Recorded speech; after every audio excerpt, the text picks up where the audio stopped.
Welcome back, everyone.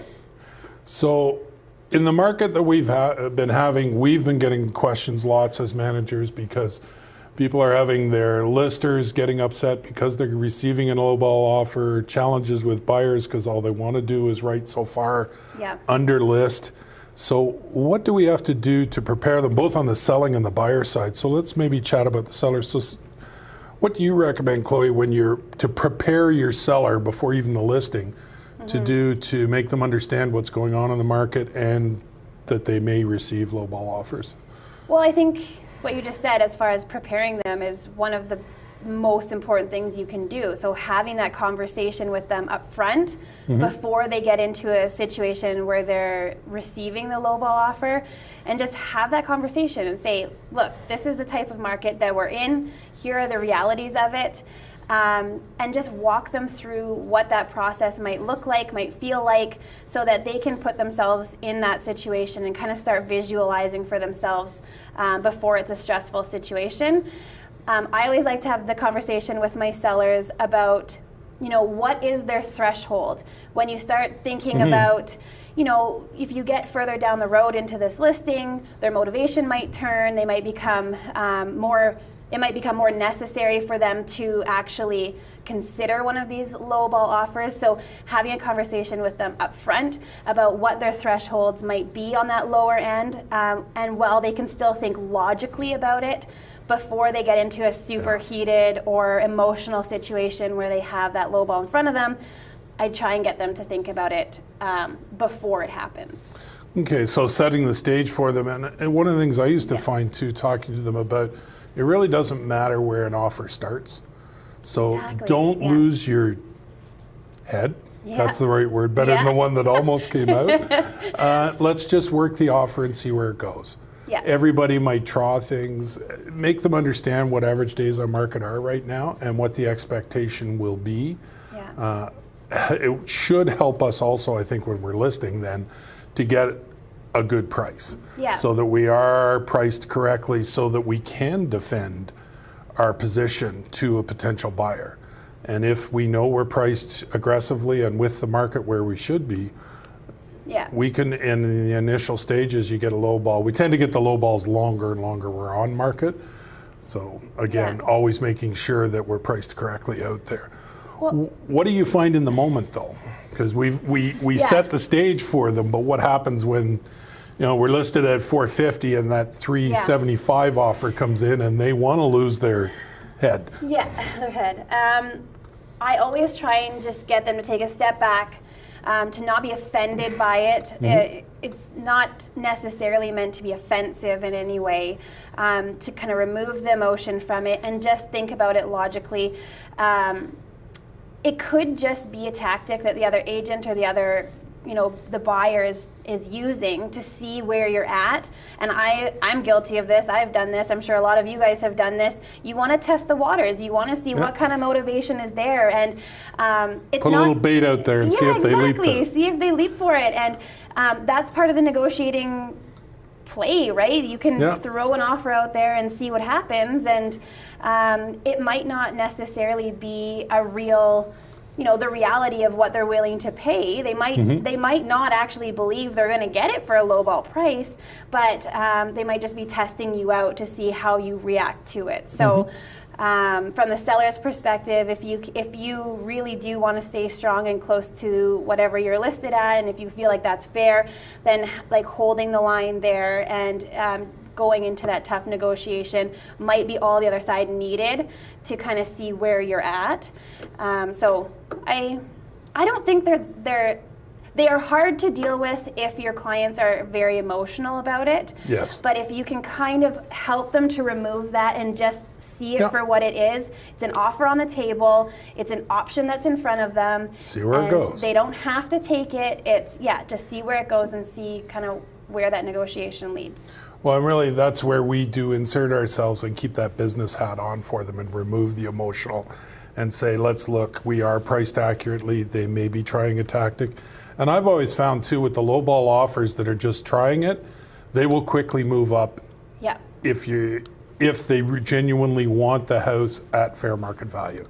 If they're just shopping deals, they'll be gone really quick, and you Yeah. can talk to your clients about that beforehand as well. Yeah. Just because it's a low ball offer, we need to determine the true interest of the buyer here. Is the interest, I just want a super deal, so I'm going to move on, or do I genuinely like and love this house and see my family living there? Yeah. Then we begin to get a more balanced situation with power between the two sides, and we'll be able to work together and make sure they understand. And with the cultures in our city, some of them they have to go for it. They can't not. They would not understand where some people might go one or two back and forths. They go, well, that's just insulting that we only did one or two back and forths. Right. They expect a longer, more drawn out process. So again, talking to your clients about that, judging who you're dealing with on the other side, as well as who your client is. Yeah. It's always been challenging. So from the selling side, we, at the end of the day, an offer is an offer. an offer's an offer, work it. If we get to where X meets Y, great. who decides sells? The buyer and the seller. It's not the realtors. Yeah, exactly. And don't let your ego get in the way. We see that a lot with other realtors. Yes. How often did you hear, well, I'm not even going to present that? Too bad, so sad, you got to. You got to, and don't be an idiot, work the offer. Yeah. So. Yeah, who knows? You don't know what can come of it. You just, I don't know. Over my time, I felt like I would judge something based on how it came in, and I was wrong a lot of the time. A lot of the time, that offer is not nearly as bad as it appears to be on paper, and you can work with them. There may be opportunity to work with it. There may not be. Yeah, if you're sellers, it might just go know, boom, then and then you say, that's you move fine. on. Yep. At least somebody liked your house enough to write. Now we just got to find the right person. Exactly. The other thing to consider is don't always look just at price. Yes. There's all the other terms. What does your client need? If they've got to sell a buyer's home of their own to get into their dream house, we've got some flexibility to bring some emotion in where we need to keep them focused where they want to go. And look at, when is possession? What kind of deposits do we have? What kind of, if it's coming through as an all cash offer with no conditions. That's pretty attractive in this market. Very attractive, because you're not worrying about it. How many deals are we losing when the other side is not getting their financing, where 2 years ago that buyer would have sailed through the financing process? So lots of things to consider. The biggest one is don't get emotional. Yeah, have a which cool is head. really hard to do. It is. And I think when you're facing it the first time too, or the time or two, feel free to reach out, talk with your manager about it. How can I discuss this with my client? And we've got some skills too, scary enough. And we might be able to coach you a little bit on how to approach your client with it, present the positive aspects of the offer, and say, this is where we need to go with it. Let's work together with the other side to get there. Well, and keep in mind, and a lot of agents I find have trouble with this, is that your job is to keep a cool head, think logically about this. It's not your property. They hired you for a reason, and part of that reason is so that you could be the buffer between, them and the other side, and keeping, everything together. And part of that is keeping a cool head. Yeah, and you're going to have clients who just won't listen to reason, and you're not allowed to hurt them. But call someone else, vent, talk to a manager, find another approach. Vent that negative energy away from them, not at them. Good thing to do. Yeah. We try to do it, but we're all human. Yeah. So on the buying side, it can be a real strategy in this market to see what you can get. I feel dangerous like that's probably sometimes, not like the kosher thing to say, but I sit on the fence here. So I believe that there is a real, possibility for getting a great deal on a property in this market. I always, with buyers, wanted to start with the market analysis so that they always know what the real market value should be on this property.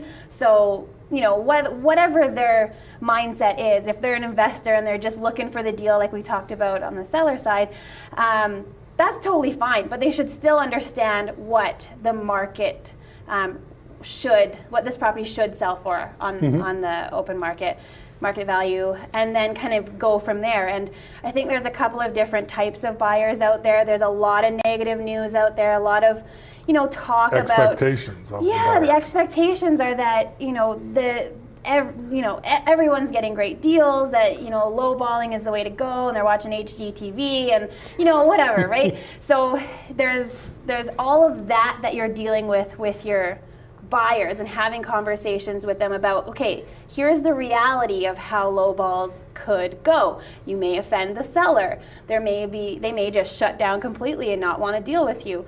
That's totally a possibility. So you have to have a conversation with your buyers about, where do they lie on that spectrum of, are they just the investor that's looking for the deal? And if that's the case, then great, you know who you're dealing with now, and now you're probably going to be writing a lot of offers until you find a seller that is motivated enough to give, the property up for a really great deal. Well, on the other side too, that institutional buyer who's buying as an investment too, they tend to look hard at the numbers at the same time. So they'll try it, but if it's a property they think that's going to fit well within their portfolio, they will move off the deal if it's the right property too. Right. Because there's less emotion with them. Right. It's numbers. Yes. And then there's the other type of buyer who is the emotional one, which you just brought up, who it might not be the best strategy to do the lowball thing, because if you have a buyer that's really emotionally invested in this property, and it's their next family home or their dream home, or they've been searching forever and this is the one,